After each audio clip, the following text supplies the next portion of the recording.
Thank you, Minister.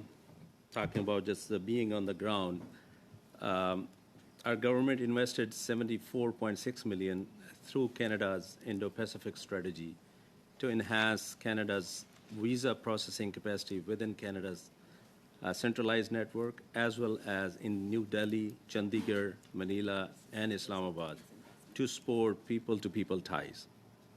Since the announcement, I constantly hear from many of my constituents in Brampton Centre and stakeholders across Canada that have close ties to Pakistan about the additional resources allocated to improve processing times in Islamabad.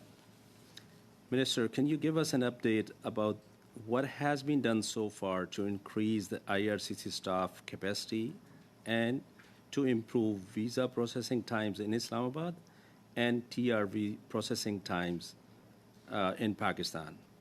Minister, you have 60 seconds to respond. When it comes to Islamabad, we are actually sending physically more people on the ground to help with processing. I think we've seen and I would encourage the committee to read the Auditor General's report, which has some good, bad, and ugly. But it has shown and noted a marked improvement in processing times, which was an important part of my role as one of the presidents of the Services Committee when we had real challenges coming out of COVID. It should not be a surprise to anyone that this is a department, as with others, that has had challenges adapting to the 21st century, particularly in the face of overwhelming volume that we've seen post-COVID and in the last year. And that is something that we are still struggling with.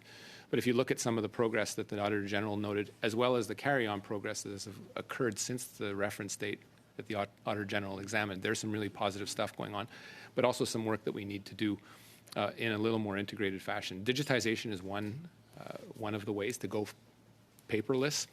That has allowed us essentially to process 89 to 90% of applications outside, for example, of India, and we want to continue along that path. Thank you, but there's some Minister. stuff we need to do on the ground. On this one.